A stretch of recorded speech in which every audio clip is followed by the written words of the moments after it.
من رضي بقدر الله أرضاه الله بجميل أقداره.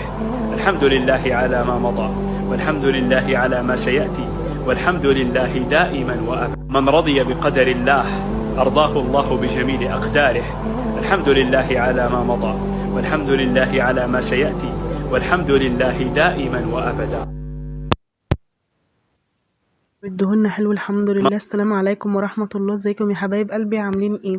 بصوا بقى يا حبايب قلبي، النهارده كده جايه لكم بفيديو تحفه جدا، ازاي تعملي قراقيش منها طريه ومنها في نفس الوقت بتقرمش، يعني طريه من جوه وبتقرمش من بره وطعمها زي الفل. صلى على سيدك النبي عليه افضل الصلاه والسلام عليه. طبعا بقى بصي بقى، دي مقاديرنا كلها: كيلو دقيق، عليه 3 معالق من السكر، رشة الملح دي أساسي معانا في أي عجين، حبة كمون، خميرة، الخميرة 1.5 معلقة يا حبايب قلبي. تمام كده، تمام كده. بصوا بقى، هبدأ معاكم واحدة واحدة اهوت. تاني، ادي كيلو دقيق والحمد لله وقع وانا بفتحه راح الكيس نوتر، فالحمد لله. طبعا كيلو دقيق انا بستعمل دوت جميل جدا على فكرة في المعجنات، عجبني.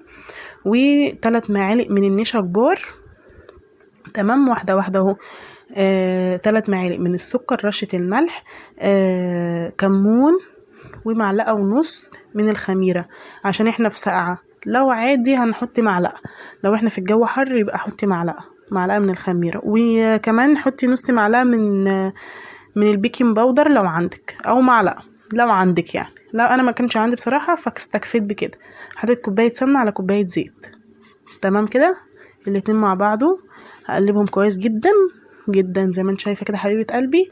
وكمان هخليها عامله زي الرمله كده، لازم اخليها عامله زي الرمله كده عشان تبقى 100 وتبقى جميله جدا زي ما انت شايفه كده حبيبه قلبي. ماشي، اشكر كل حد كتب لي تعليق حلو، بجد بجد انتوا بتكبروا بخاطري، فربنا يكبر بخاطرنا كلنا يا حبايب قلبي. بجد بجد انا فرحانه بيكم، فرحانه بكل اللي دخل لي جديد.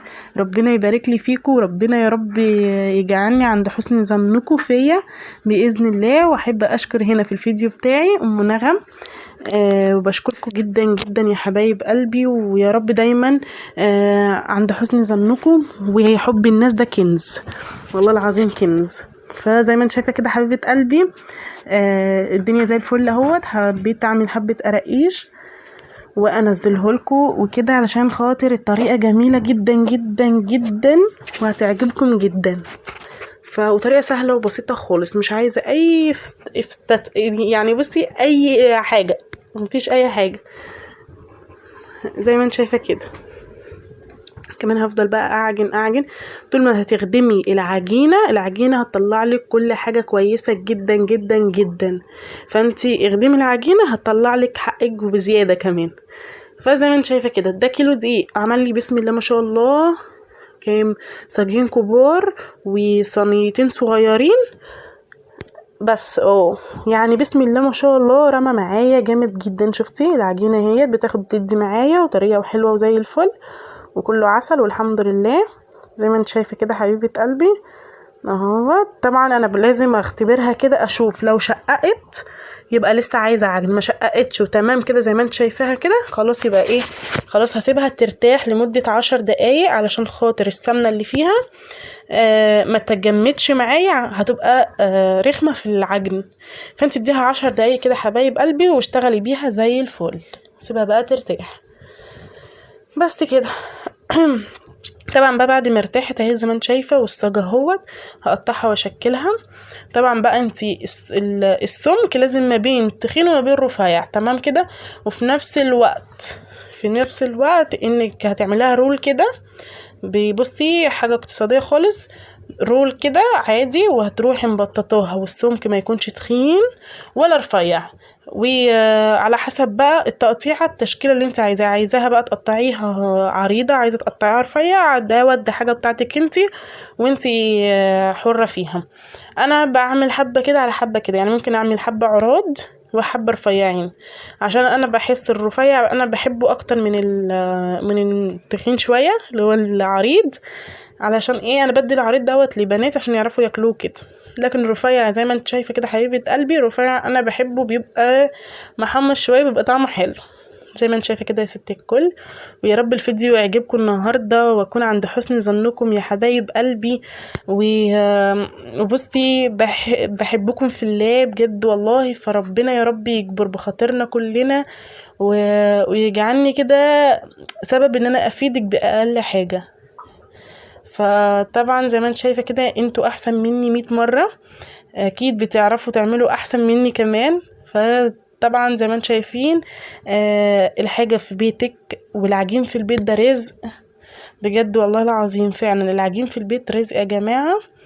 ونزلوا كده واعملوا لكم كده حبه حاجات حلوه كده تفرحي بيهم عيالك، تفرحي بيهم جوزك لما يبقى قاعد من الشغل مثلا او جاي من الشغل مثلا، تعملي له كده في اخر اليوم كده كوبايه شاي بلبن او كوبايه شاي، وتروحي مدياله كده حبه قراقيش قرص اي حاجه، وتروحي مديها له كده، هو هيتبسط بيها يا ست الكل وهيعجبه جدا جدا جدا، وهتلاقيه بيكبر بخاطرك كده باي كلمه حلوه كده يا ست الكل.